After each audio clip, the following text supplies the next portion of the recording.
हाँ, मैं बिहार हूं।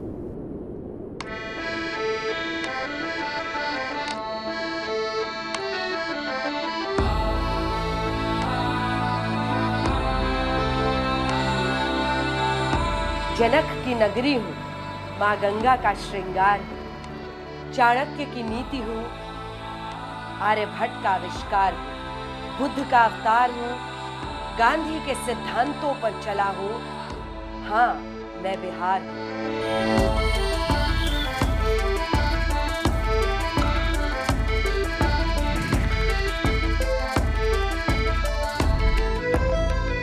बिहार का वर्तमान भी दीवार पर एक हुंकार की तरह दर्ज हो रहा है, जिसमें प्रतिरोध की शक्ति है, टकरा जाने वाला सामर्थ्य है, गर्जना भरने वाली जुबान है।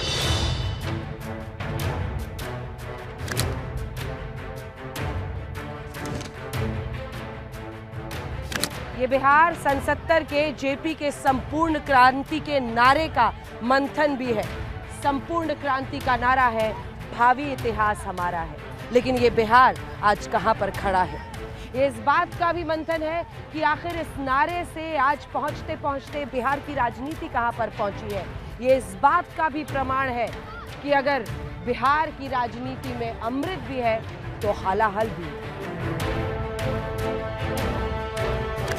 ना बैटल करते हैं, देख लेंगे।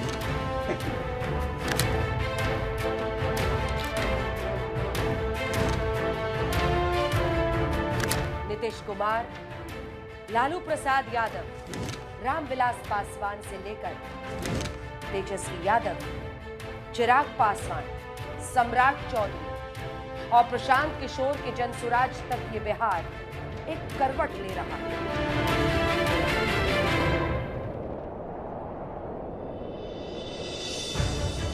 ये करवट सिर्फ सत्ता के खेल का है या बिहार के बदलाव का है?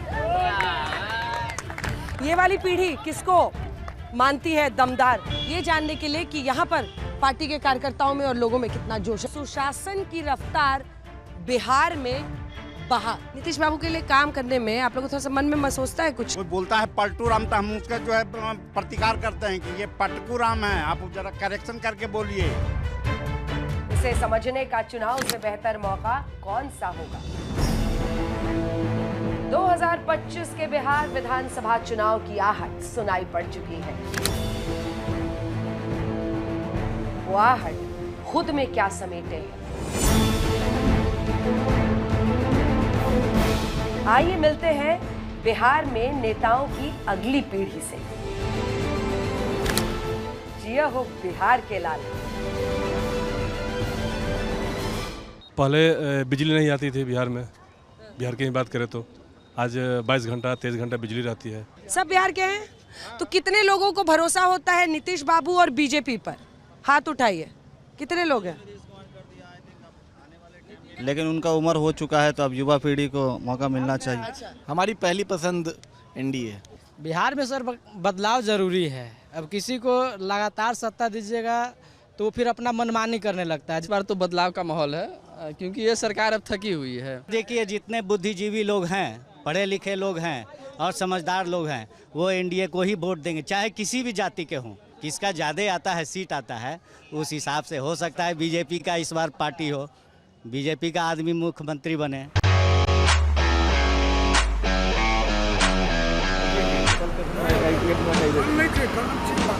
नीतीश कुमार जी बिहार के विकास के लिए बाधक हो गए।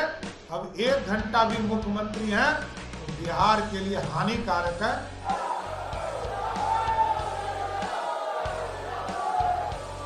मैं सम्राट चौधरी ईश्वर की शपथ लेता हूँ। उप मुख्यमंत्री जी बिहार के हमारे साथ जुड़ रहे हैं आज तक पर।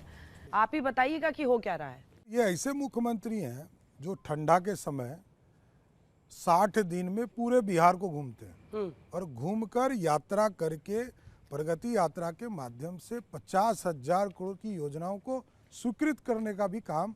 और आज यदि इंफ्रास्ट्रक्चर आप देखेंगे बिहार में, रोड हो, सड़क, बिजली हो, पानी हो, ये नीतीश कुमार जी का प्रयास था, एनडीए का प्रयास था। नीतीश कुमार के मामले में जो है हम देख रहे हैं कि प्रोग्रेस हुआ है बिहार का, और हम भी चाहते हैं कि फिर से जो है बीजेपी की सरकार बने बिहार में। बिहार में माहौल तेजस्वी सरकार है सर, इसमें कोई रोक नहीं सकता अबरी बार, समझे। और तबरी बार भी कोई नहीं रोक सकता, तो बेईमानी से जीत गए। पूरा बिहार के जनता तेजस्वी यादव को वोट देने के लिए तैयार है। कोई भी नया सरकार आ जाए, लेकिन युवा में तो हम तो चाहेंगे जैसा कि 17 महीना में तेजस्वी जी ने किया, हम चाहेंगे उनको मौका मिलना चाहिए। इसी के साथ हम पहुंच गए हैं आरजेडी ऑफिस पटना में, ये जानने के लिए कि यहाँ पर पार्टी के कार्यकर्ताओं में और लोगों में कितना जोश है। बात करते हैं, क्या सोच रहे हैं वो, क्या लग रहा है इस बार, क्या देख रहे हैं चुनाव में। तेजस्वी यादव के लिए तो आंधी है। तेजस्वी यादव इस बार, नीतीश कुमार तो अचेतावस्था में चले गए। तेजस्वी यादव को मुख्यमंत्री बनना महागठबंधन का तय है। 110% हो जाए पर 10% एवं जोड़ दीजिए चांस है। तो लालू जी के नाम पर आप तेजस्वी जी को भी वोट देंगे? वो विकास करेंगे जी, जो बापे उतना विकास करेंगे, बेटा कहीं विकास करें। बाघ के बेटा बाघ होला, शेयर थोड़े होला। तब तेजस्वी यादव बाघ का बेटा है तो बाघ ही नहीं होगा सर। जो वादा करता हूँ उसको निभाता हूँ, इसी वादे के साथ राष्ट्रीय जनता दल को तेजस्वी यादव चुनावी मैदान में उतार रहे हैं इस बार, और उनकी एक कोशिश है कि इस बार नीतीश कुमार को वो सत्ता से बेदखल करने में कामयाब होंगे। मोदी जी हो, नीतीश जी हो, अपने आप पर भरोसा है कि हम जो कहते हैं वो करते हैं। भले तेजस्वी की उम्र कच्ची हो लेकिन जुबान कच्ची नहीं है। बिहार की जनता अब ऊब चुकी है। अब नीतीश जी जो है अब योग्य नहीं रह गए हैं मुख्यमंत्री पद के लिए, बिहार चलाने के लिए। अब उनसे बिहार चल नहीं रहा है, थके हुए हैं। हमने पहले भी कहा था कि भाई सरकार खटारा, सिस्टम नकारा, मुख्यमंत्री थका हारा, बिहार के आम लोग कर रहे हैं मारा मारा। बट तेजस्वी यादव जब तक सरकार उन बनाएंगे नहीं अपना, तब तक वो घोषणा ही है, और उनकी सरकार तो आने वाली है नहीं। माहौल लग रहा है यही कि अब की बार नीतीश कुमार को पद से हट जाना चाहिए। काफ़ी उम्र हो चुके हैं, युवा नेता है अभी चिराग पासवान, उसको मुख्यमंत्री बनाइए। नमस्कार, बहुत बहुत स्वागत है आपका आज तक पर। आपके नाम में ही चिराग है, और उस चिराग को इस बार फिर जलना है बिहार में। पहली बार, अगर मैं सही हूँ, पहली बार आप नीतीश बाबू के लिए वोट मांगेंगे? विधानसभा चुनाव, हाँ पहली बार जनता दल यूनाइटेड और मेरी पार्टी लोक जनशक्ति पार्टी, हम लोग पहली बार साथ मिलकर विधानसभा का चुनाव लड़ रहे हैं। विधानसभा के लिए मतलब उनको सीएम बनाने के लिए? बिल्कुल, मुख्यमंत्री जी को सीएम बनवाएंगे आप अगर सफल होते हैं।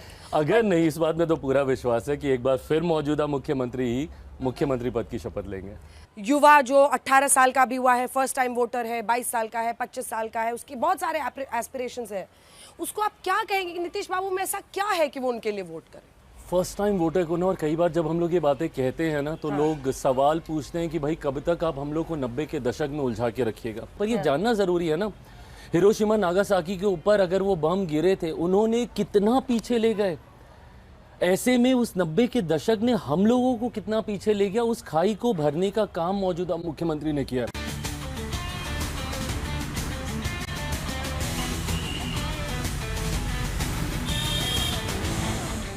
सुशासन की रफ्तार बिहार में बहार, नीतीश बाबू को सीएम बनाइएगा? ये तो जनता ने मन बना लिया, और एनडीए के सभी घटक दलों में इस पर सहमति भी हो गई। गुण बताइए ना, क्या गुण है उनकी, खूबी क्या है? जो उन्होंने 20 साल से जो भी कमिटमेंट किया है वो करके दिखाया है। यही विश्वास जो है ना जनता को पसंद है, और इसीलिए 25 से 30 बिहार की जनता फिर से नारा लगा रही है कि फिर से नीतीश। टोपी सेट हो गई, ठीक से लगी? नीतीश जी को दिखाना है कि तीर दिखाना है? क्या दिखाना? तीर दिखाना है। बोल रहे हैं कि बार बार हमला दो ही बात पे करते हैं कि नीतीश जी की अब तबीयत खराब हो गई, कभी अफसर के सर पे गमला रख। नीतीश जी का कोई भी तबीयत नहीं खराब, समता पार्टी का सिपाही है, समझे ना। और नीतीश जी के साथ शुरू से हैं और रहेंगे। उनका काम और देख के, विकास देख के जो काम किए हैं बिहार में, कोई नहीं कर सकता है। वो वाच कर रहे हैं कि कौन क्या कर रहा है। अगर तबीयत ठीक नहीं होता तो क्या अपने फैसले को किसी पर थोप देते? हम तो बहुत चिंतित रहते हैं उनको सेहत को लेकर के। पता नहीं क्या अचानक से एक उम्र का पड़ाव भी होता है। इस स्थिति में 14 करोड़ लोगों की भविष्य जिनके हाथ में है, अब वो असुरक्षित है। बिहार के मुख्यमंत्री अगर नीतीश कुमार हैं तो जेडीयू के अध्यक्ष संजय झा जी हैं। बहुत बहुत स्वागत है आपका आज तक पर। पटना में बहार है, कितना है नहीं है, आज संजय जी से ही पूछेंगे। उनकी तबीयत कैसी है? एक जेन्युइन सिंपल क्वेश्चन है एक इंसान के बारे में। बिल्कुल उनकी तबीयत ठीक है। फिर ऐसा कर क्यों करते हैं? मैंने कभी कभी आप कोई जब आप माइक्रोस्कोप लेके देखेंगे तो 4 चीज़ आपको मिल जाएगा जिसका पब्लिक लाइफ में इतना सारा एक्टिविटी दिन भर रहता है। लेकिन इसी मुख्यमंत्री जो घूम रहे हैं, पिछले 2 महीना वो ठंड में घूमे जब प्रगति यात्रा पूरे बिहार में कर रहे थे। उनको इसके अलावा कुछ आता ही नहीं है। पूरे बिहार में दौरा करना और काम करना। वो एक्टिव है, काम कर रहे हैं, कोई इशू नहीं है। तो तैयारी जो उनका है पूरा है, सारा कागज बना लिया, हर एक जगह क्या काम किया, हर एक विधानसभा में उस स्तर का उनका तैयारी है चुनाव। अभी तो प्रशांत किशोर, जिन्हें पीके कहते हैं बिहार में, उन्होंने जिंदगी में हाफ सेंचुरी भी नहीं लगाई है, लेकिन चुनावी रणनीतिकार से अब वो बन गए हैं एक नेता, फुल नेता। लगभग 9-10 साल से तो मैं उनको जानती हूँ। मतलब पहले कौन सी पार्टी है जिसमें उन्होंने काम नहीं किया, सबकी अंदर की बातें वो जानते हैं। बीजेपी के साथ काम किया, प्रधानमंत्री नरेंद्र मोदी के साथ 2014 में, नीतीश कुमार के साथ तो वो यहाँ इन्वॉल्व ही रहे, सरकार में, पार्टी में जुड़ गए। कांग्रेस पार्टी को भी करीब से देखा, वहाँ भी बदलाव करना चाहते। कौन सी पार्टी है जिसकी इनसाइड स्टोरी प्रशांत किशोर को पता नहीं है?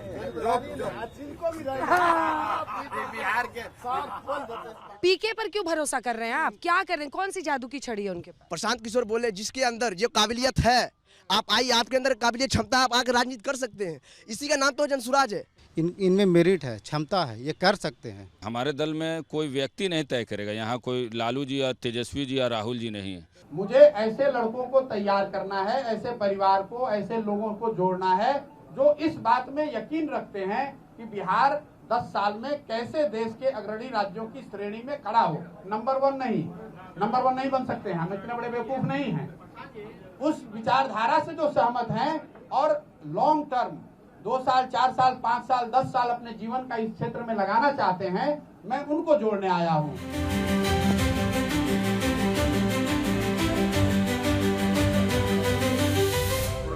प्रशांत जी नमस्कार। आपका एकदम व्यस्त चल रहा है मामला पूरा, चुनाव का? व्यस्त नहीं है। हाँ? व्यस्त नहीं है। पूरी फौज पड़ी हुई है। ऐसे यहीं से शुरू करते हैं। मुझे लग रहा है कि टिकट वाले हैं क्या सारे?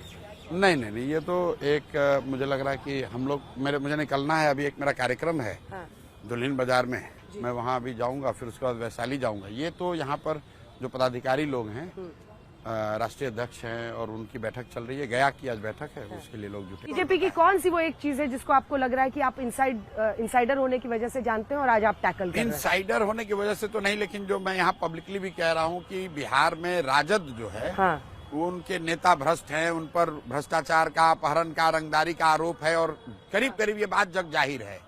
लेकिन भाजपा के जो नेता हैं बिहार में, जो चाल चरित्र चेहरा की बात करने वाली पार्टी है, बिहार में भाजपा का नेतृत्व ऐसे लोगों के हाथ में है जिनका चाल चरित्र चेहरा कई मायनों में राजद से भी ज्यादा बुरा है। भाजपा का अध्यक्ष वो कॉलेज कब्जा करके बैठा हुआ है, सिखों के कॉलेज को कब्जा कर लिया है। भाजपा का अध्यक्ष, उस पर मर्डर का इल्जाम है, संगीन अपराध का इल्जाम है। लालू जी और कांग्रेस पार्टी 2005 से हार रही है बिहार में। पहले लालू यादव इसी घर से, इस घर में भी लालू जी रहते थे, इस घर में अपराधी का फैसला होता था।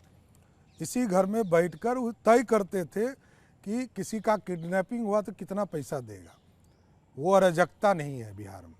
आज यदि कोई अपराधी है तो 100 घंटे में उसकी गिरफ्तारी होती है, 100 घंटे में कार्रवाई होती। और देश का पहला राज्य बिहार है जहां आपको 15 मिनट में पुलिस दिखेगा 112 डायल कर। कांग्रेस और आरजेडी जैसे दल बिहार के लोगों का हक छीनकर घुसपैठियों को देना चाहते हैं। तुष्टीकरण के लिए, वोट बैंक को बढ़ाने के लिए कांग्रेस आरजेडी वाले कुछ भी कर सकते हैं, कितने ही नीचे जा सकते हैं। हम अभी आए थे गया जी में, उन्होंने कहा कि ये लालटेन वाले चोरी करते थे या भ्रष्टाचार करते थे, उसको कैसे काउंटर करें? चोरी तो वही कर लिया ना। नाम काटा जा रहा है और बेईमानी करके भाजपा सत्ता में आना चाहता है। ये हमारे नेता आदरणीय श्री तेजस्वी प्रसाद यादव जी कभी होने नहीं देंगे। यह बिहार की जनता ऐसा कभी होने नहीं देंगे। चुनाव आयोग तो चीयर लीडर हो गया है। इंस्टीट्यूशन जो है, संवैधानिक संस्थाएं जो है, पूरी तरीके से भाजपा ने इनको हाईजैक कर रखा है। ये बिहार है और बिहार गंगा जमुनी तहजीब को मानने वाला प्रदेश है। यहाँ लोग भेदभाव के खिलाफ, अन्याय के खिलाफ हमेशा आंदोलन किया है। हम आदरणीय राहुल गांधी जी को आग्रह करते हैं कि आपको संबोधित करें। आदरणीय राहुल गांधी जी। मैं इलेक्शन कमीशन से पूछता हूं, इसमें लिखा है कि एक व्यक्ति को एक वोट मिलेगा। आपने 65 लाख वोट बिहार में क्यों काटे? आप संविधान पर आक्रमण कर रहे हो।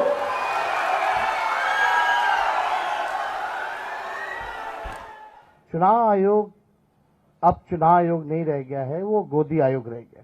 चुनाव आयोग की क्रेडिबिलिटी जो है खत्म हो चुकी है।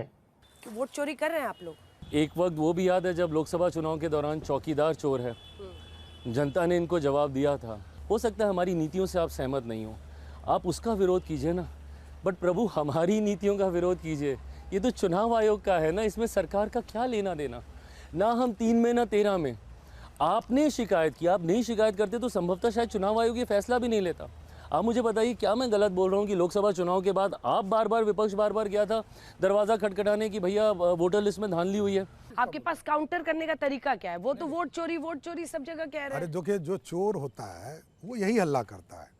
एक राष्ट्रीय स्तर का चोर है और एक प्रदेश स्तर का चोर है। एक परिवार जिसने बिहार को लूटा, चारा खाया बेजुबानों का और जमीन के बदले नौकरी दिया।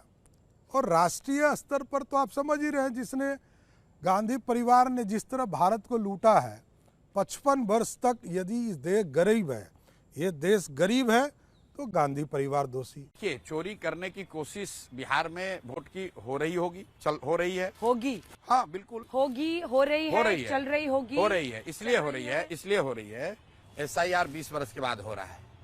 तो पहला सवाल भाई क्यों हो रहा है? आपने कहा कि इलेक्टोरल रोल के शुद्धि के लिए हो रहा है। तो मेरे भाई 1.5 वर्ष पहले इलेक्टोरल रोल से वोट हुआ, जिसमें पार्लियामेंट और मोदी जी का चुनाव हुआ। तो क्या वो इलेक्टोरल रोल शुद्ध नहीं था?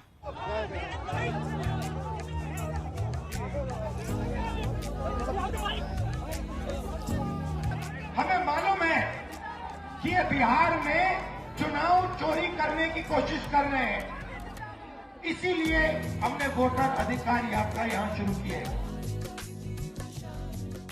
बर्दाश्त ही नहीं कर पा रहे कि दूसरा आदमी कोई सत्ता में बैठ सकता है। लोकतंत्र नहीं है, दोनों राजतंत्र के युवराज समझते हैं अपने आप। यही दुर्भाग्य है, इसलिए ये लोग सिर्फ अफवाह फैलाने का प्रयास करते हैं। ये बिहार के लोगों को गाली दे रहे हैं, जो लोग घूम रहे हैं। माने बिहारी वोटर वोट चोरी कर रहा है। 20 साल से नीतीश कुमार मुख्यमंत्री है, तो माने जो चोरी करके उनको वोट दिया गया है। अगर राजद का साथ न हो तो यात्रा का बात छोड़िए, कांग्रेस वाले 5000 आदमी नहीं जुटा सकते हैं बिहार। राहुल गांधी तो कह रहे हैं कि बहुत सफल उनकी यात्रा रह रही है, हजारों हजार लोग सिर्फ राहुल जी को सुनने आ रहे हैं। ठीक बात है, वो उनका अपना मानना है, वो कह सकते हैं, लोकतंत्र है, कोई इसमें दिक्कत नहीं। आपने मेरा आकलन पूछा तो मैंने बताया कि कांग्रेस देश की बड़ी दल हो सकती है, राहुल गांधी दूसरे जगह पॉपुलर हो सकते हैं। बिहार में कांग्रेस राजद की पिछलग्गू दल है।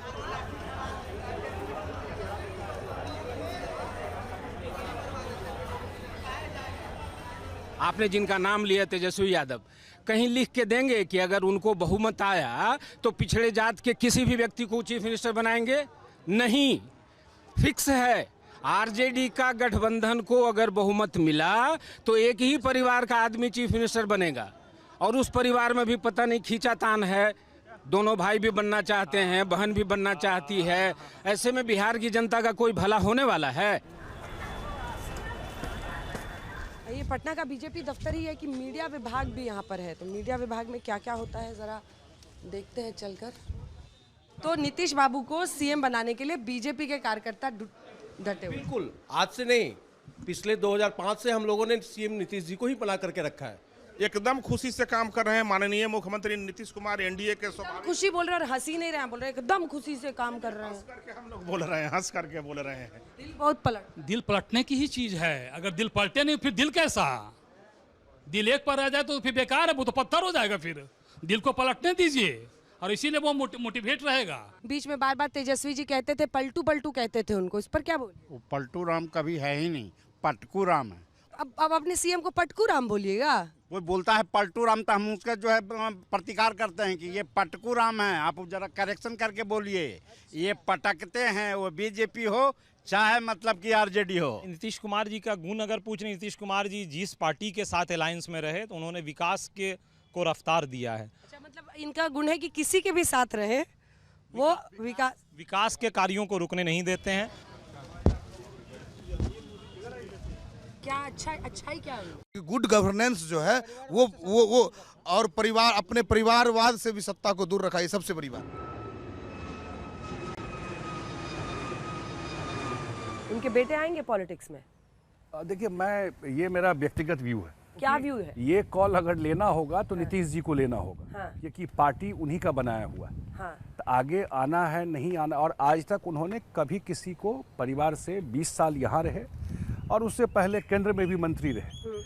आज तक आपने सुना नहीं होगा कि उनके परिवार के दूर दूर से भी कोई पॉलिटिक्स में उन्होंने कभी अलाउ किया इस चीज़ को। लेकिन मुझे व्यक्तिगत रूप से लगता है कि आने वाले टाइम में, क्योंकि बहुत समझदार लड़का है, आने वाले समय में निश्चित रूप से थोड़ा उसको पार्टी में समय देना चाहिए। हम गाली नहीं देंगे परिवारवादी, बल्कि भले ही पूरा कैबिनेट नीतीश जी का परिवारवादी क्यों ना हो, हम मोदी जी की तरह परिवारवादी नहीं करेंगे। चाहे उनके भी मंत्रिमंडल में कितने परिवारवादी, कितने सांसदों को इन्होंने टिकट दिया परिवारवादी, कितने गठबंधन अलायंस पार्टनर उनके परिवारवादी हैं, तो भी हम नहीं बोलेंगे परिवारवादी। निशांत कुमार की एंट्री सही रहेगी पॉलिटिक्स में? ये आपका सौभाग्य हो सकता है कि आप किसी बड़े व्यक्तित्व के सुपुत्र या सुपुत्री हैं, पर ये मेरी काबिलियत कतई नहीं है। मेरी काबिलियत मेरी मेहनत से होगी, मेरे परिश्रम से होगी, मेरे संघर्ष से होगी। अगर मुझ में वो काबिलियत होगी मेहनत करने की, संघर्ष करने की, आज से 3 साल पहले चिराग पासवान की पॉलिटिकल ऑब्चुरी लिखी जा चुकी थी ना। अपनी मेहनत अपने परिश्रम से यहाँ तक आया ना, अगर उनमें भी होगी तो वो आगे आए। बेटा चुनाव नहीं लड़ेंगे? नहीं, बेटा चुनाव तो अभी नहीं लड़ेंगे, लड़ना चाहें तो लड़ भी सकते हैं। उनके बेटा चुनाव परिवारवाद नहीं होगा? नहीं, ये हम नहीं कह रहे हैं कि परिवारवाद होगा कि नहीं होगा। परिवारवाद वो होता है ना कि हमारा बेटा राष्ट्रीय अध्यक्ष हम है तो हम भी राष्ट्रीय अध्यक्ष हैं। उनके बेटा चुनाव लड़ेंगे, जदयू के राष्ट्रीय अध्यक्ष नहीं बनेंगे। मेरा कहना यह है, लालू यादव राष्ट्रीय अध्यक्ष थे तो वही रहेंगे, और वो नहीं रहेंगे तो तेजस्वी यादव रहेंगे। ये परिवारवाद है। नेता जो है वो तो अपनी जात की राजनीति कर रहा है, अपने बेटे की राजनीति कर रहा है। जात में हम और आप उलझे हैं, समाज उलझा है। लालू जी अकेले नहीं है, मांझी जी हैं, पासवान जी हैं, पंडित जी हैं, कुशवाहा है, भूमिहार है। जो भी जिस जाति का है, नेता अपनी चिंता कर रहा है, अपने बच्चे की चिंता कर रहा है। जात में समाज उलझा है। जातिवाद कौन करता है? जातिवाद सब कर रहे हैं। हाँ?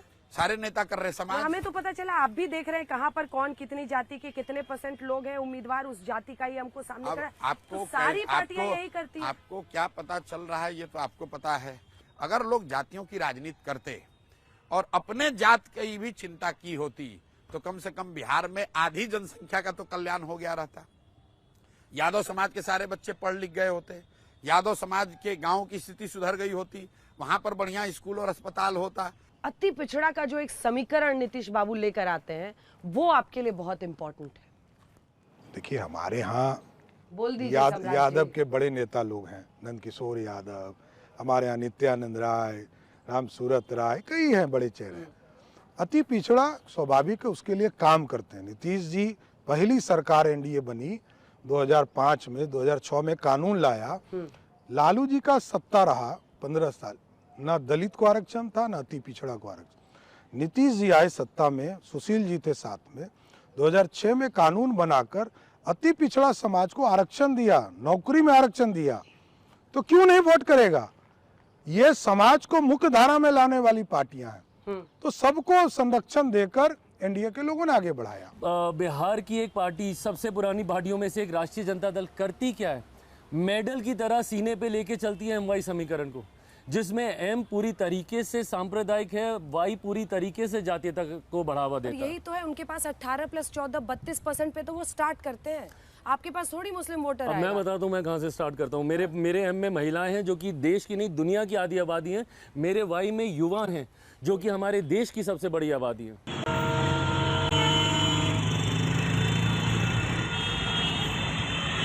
बिहार में चुनाव है और युवा क्या सोचते हैं ये जानने के लिए हम एक इंस्टीट्यूट में आए। आप लोग सब वोटर्स हैं? सारे? या कोई है जो वोटर नहीं है बिहार का? अगर आपको सीएम बनाते, एक दिन के लिए सीएम, ठीक है, एक दिन के लिए सीएम, जब मैं माइक लेके आऊं तो इधर उधर की बात मत कीजिएगा, वो एक काम जो आप करेंगे, कौन सबसे पहले हाथ उठाना चाहता है? बताइए। एजुकेशन, कंप्लायंस रेगुलेशन हटाएंगे, थोड़ा सा रिलैक्स करेंगे, बहुत ज़्यादा स्ट्रिक्ट है जिसके कारण से बाहर से कोई निवेश करने के लिए आ नहीं पा रहा है। यूथ डेवलपमेंट प्रोग्राम स्टार्ट करेंगे, यूथ को पॉलिटिक्स में यूथ को मतलब प्रमोट करेंगे पॉलिटिक्स में ज़्यादा एक्टिवेट करने के लिए, एक्टिवेशन मतलब पार्टिसिपेशन करने के लिए। बिहार में देखिए तो मतलब कि यूथ पॉलिटिशियन बहुत कम है, अगर यूथ पॉलिटिशियन रहेंगे तो बिहार का व्यू अपने आप ही चेंज होगा।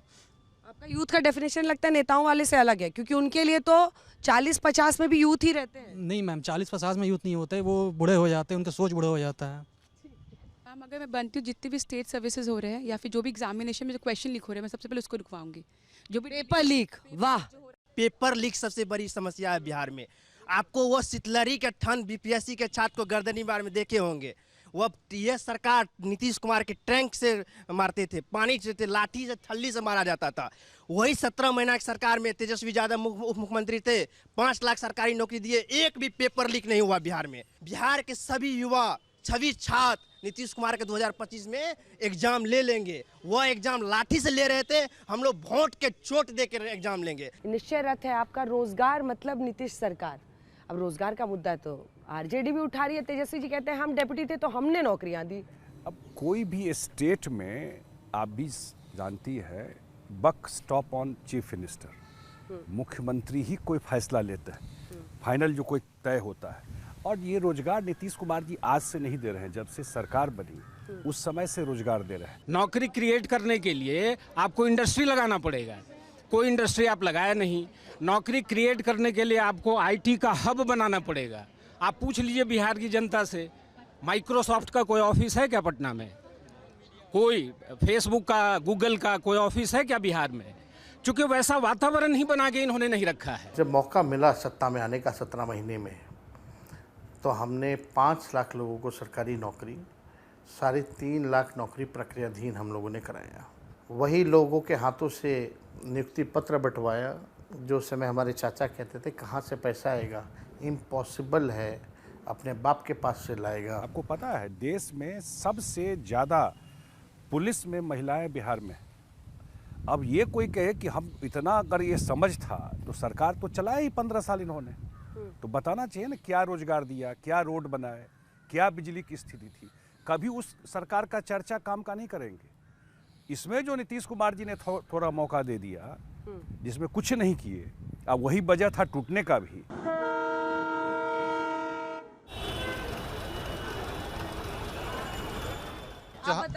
यही तो है जो हम लोग को ट्रेन पकड़ना पड़ रहा है, ये नेता सब के चक्कर में। किसके चक्कर? नेता सब के चक्कर में। यहाँ रोजगार रहता तो क्यों जाते ट्रेन पकड़ के? कहाँ जाते हैं? अभी राजस्थान जा रहे हैं।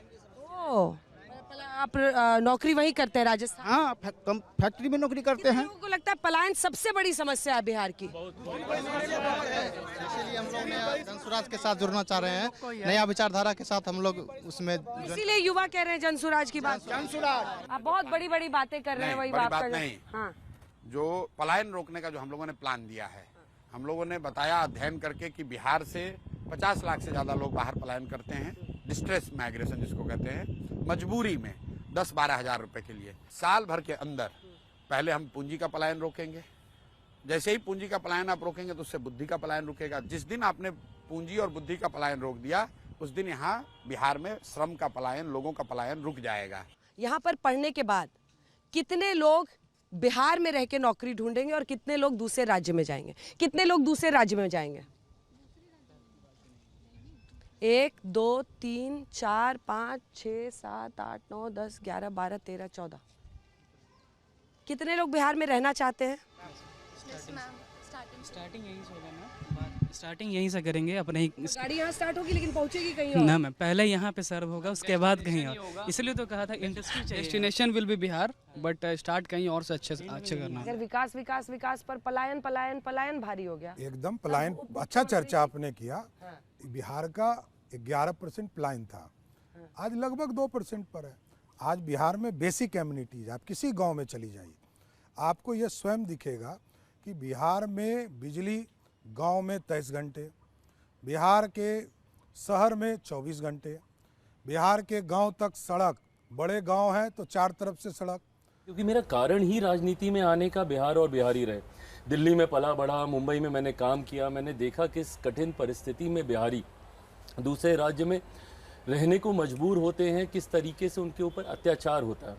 ऐसे में अपने राज्य को इतना सक्षम, इतना समर्थ बनाना चाहता हूँ कि किसी भी बिहारी को अब के बाद से ना सिर्फ पलायन करने की नौबत ना आए, बल्कि जो लोग पलायन करके जा चुके हैं उनका भी रिवर्स माइग्रेशन हो। Bihar first, Bihari first.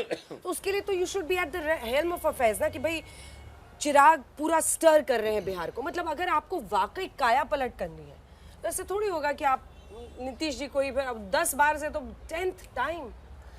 नहीं, तो पिछली बार दिक्कत भी यही थी एक्चुअली। 2020 में जब मैं एनडीए गठबंधन से अलग भी हुआ था, उसके पीछे का कारण भी यही था कि उस वक्त मुझे गठबंधन के भीतर अपनी बातों को रखने का, बिहार फर्स्ट, बिहारी फर्स्ट एजेंडे को मजबूती देने का मुझे मौका नहीं मिल रहा था।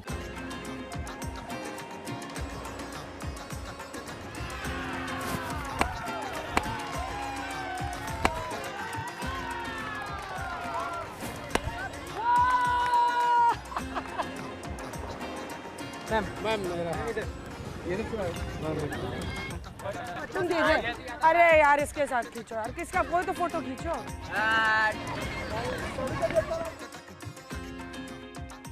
एक छोटा सा रैपिड फायर आपके साथ करते हैं। जिस शख्स का मैं नाम लूं उसके बारे में जो सबसे पहले आपके दिमाग में आता है वो बोल दीजिएगा। Nitish Kumar. Well organised politician. दोस्त क्या आता है दिमाग में? टॉप ऑफ माइंड है ये।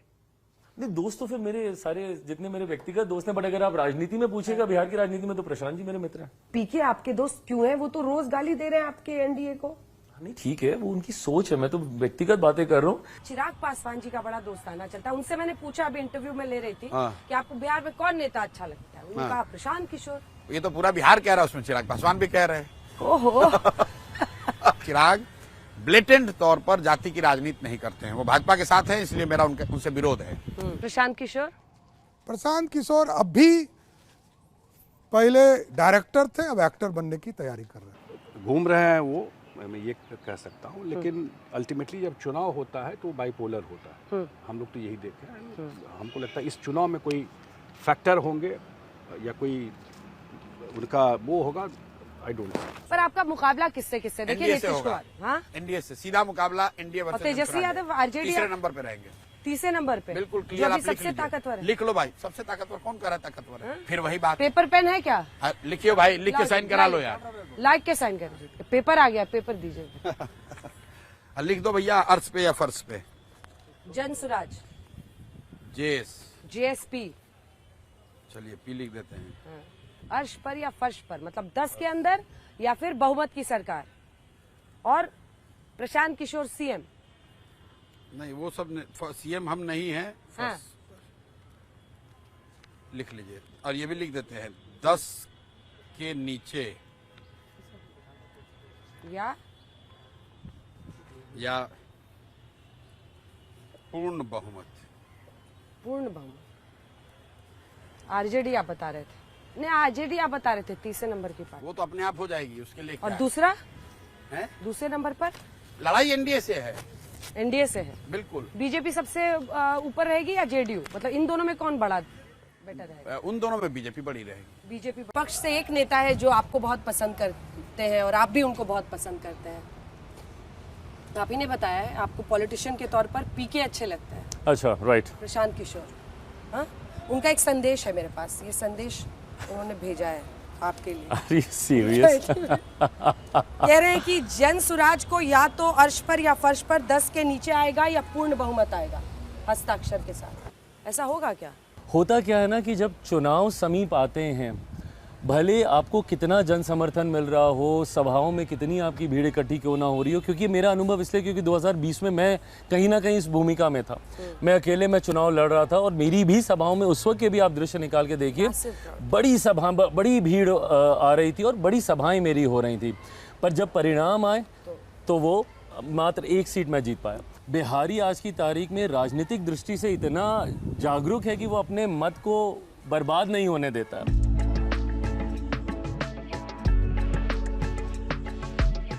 बीजेपी के पास इतने साल बाद भी कोई नहीं है जिसको वो सीएम बनाए। सबका साथ, सबका विकास, सबका प्रयास के रास्ता पर चल रहे हैं हम लोग। विश्व की सबसे अमीर पार्टी है भाजपा, सबसे बड़ी पार्टी है भाजपा, और बीजेपी में कोई चेहरा नहीं है। वही लोग हैं जो 20 साल से मंत्री रहे हैं या प्रदेश के अध्यक्ष रहे हैं, वही लोग हैं, और तो कोई है ही नहीं। बीजेपी जो कहती है हम सबसे बड़ी पार्टी बन गए हैं, अब विश्व में सबसे बड़ी पार्टी, वो बिहार में सम्राट चौधरी को आपका तो अपना एक रुतबा हो गया है, बार बार आप डेप्यूटी बनते हैं, सब कह रहे हैं आप फेवरेट हैं एकदम सेंटर के, आप कोई प्रोजेक्ट कर दें। नहीं, हमको अंजना जी कोई हड़बड़ी नहीं है। बिहार में नीतीश हैं, नीतीश कुमार के ही नेतृत्व में काम करना है। क्यों? और इसमें क्या है, पार्टी का एजेंडा है हमारा। हमें कई लोग मिलते हैं जो कहते हैं बीजेपी वाले हम एनडीए के साथ हैं। नीतीश कुमार जब बिहार के साथ अनजस्टिस करने लगेंगे जरूर मैं आपके सामने आऊंगा। कई लोग पूछ रहे हैं कि नीतीश बाबू नहीं तो जेडीयू से कौन, तो क्या फिर आप सीएम बनेंगे? नहीं। नीतीश बाबू के ही नेतृत्व में चुनाव होगा, वही सीएम। वो तो हो रहा है। नहीं, वही सीएम बनेंगे बिल्कुल। और क्योंकि जो जिस तरह उन्होंने, और उन्हीं पर लोगों का भरोसा है। कितनी सीटें आती हुई दिख रही हैं आपको? Okay, so 225 plus because this is 225 plus, इसमें से 30 सीटें आप लड़ रहे हैं। Am I? मैं पूछ रही हूँ आपसे सीट शेयरिंग पे क्या हुआ है? 30 चाहिए? नहीं, बिल्कुल नहीं। क्यों? कितना? 40? मैं अपने आप को कम पे क्यों बांधूं? हाँ, गठबंधन में भाई मैं भी तो नमक का काम कर ही रहा हूँ ना। हाँ। और बिना नमक के कोई दाल कोई सब्जी आपको स्वाद नहीं दे सकती। क्या चल रहा है मामला? मतलब देखिए, लोकसभा चुनाव में तो आप लोग एक सीट, मतलब छोटे भाई में एक सीट से ही सही, छोटे भाई की भूमिका में आ गए थे, और वो एक सीट ज्यादा आपसे बीजेपी लड़ी थी। विधानसभा में क्या होगा? क्योंकि देखिए सर, ये एक सच्चाई है कि 2010 मुझे लगता है कि आप लोगों का पीक था, उसके बाद से जेडीयू की सीटें घट रही हैं, है ना? तो फिर क्या होगा? सीट शेयरिंग का रेशियो क्या होगा? नहीं, अभी नंबर तो मैं नहीं कह सकता हूँ, लेकिन इतना मैं ज़रूर कह सकता हूँ कि बड़ा लंबा एसोसिएशन हम लोगों का रहा है, और जब चर्चा करने, अभी चर्चा भी नहीं शुरू हुई, जब चर्चा करने बैठेंगे तो ये रिजॉल्व हो जाएगा। बड़ा भाई कौन रहेगा? नहीं, बड़ा छोटा कोई नहीं रहेगा। चिराग पासवान वगैरह सब? नहीं, हाँ, बिल्कुल कोई दिक्कत, कोई इशू नहीं। कोई इशू नहीं होगा? नहीं। अंजना जी, मामूली बात है, एक सांसद वाली पार्टी को 5 सीटें दे दी गई हो चुनाव लड़ने के लिए। मैं भी उनके विश्वास पे खरा उतरा, मैंने भी 5 की 5 सीटें उनको जीत कर दी। बट ये विश्वास भी होना कि भाई सिंगल सांसद वाली पार्टी 5 प्रत्याशियों को जिता के ला सकती है। 5 से 50 इस बार 225 इस बार एनडीए, ये मेरा विश्वास है। जैसे पीके जी ने लिख के दिया वैसे ही मैं बोल रहा हूँ कि 225 plus. So this is a winning combination, it is a winning alliance. देखिए, हम लोग सरकार बनाने जा रहे हैं, ये स्पष्ट है, और कंफर्टेबली हम लोग जो है सरकार बनाएंगे। इसलिए लोग अभी टेंशन में हैं, और जब हार का डर होता है तो जितने कॉन्स्टिट्यूशनल इंस्टीट्यूशन हैं उनको आगे कर दिया जाता है, जैसे अभी इलेक्शन कमीशन को किया जा रहा है।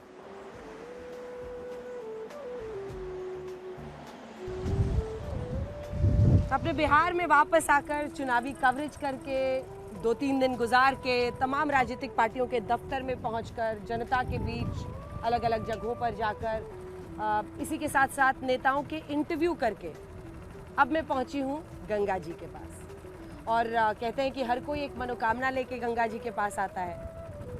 हे गंगा मैया तोरे पियरी चढ़ाइबो, सब कहते हैं, और नेता कह रहे हैं कि हे गंगा मैया तोरे पियरी चढ़ाइबो, वोटरवा से मनवा मिला दे।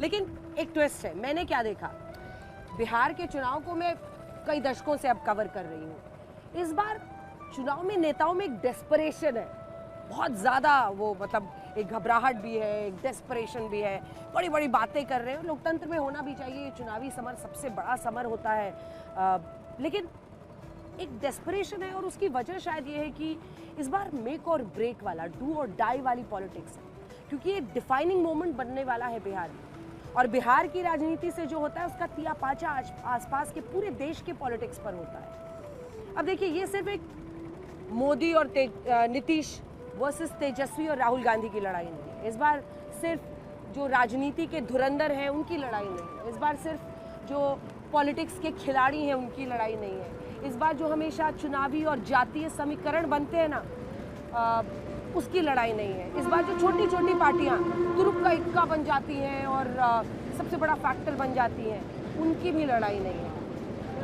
इस बार विश्वसनीयता की लड़ाई, इस बार उंगली सीधे सीधे चुनाव के कोतवाल पर उठा है, यानी इलेक्शन कमीशन पर उठा है। और बाहर की बात होती है ना बिहार में, कि बिहार में बहारे बहार, अब जनता तय करेगी कि बयार किस तरफ रहने वाली है। इसी के साथ पटना से बिहार के चुनाव पर हमारी इस विशेष पेशकश में इतना ही, लेकिन देश दुनिया की बाकी खबरों के लिए आप देखते रहिए।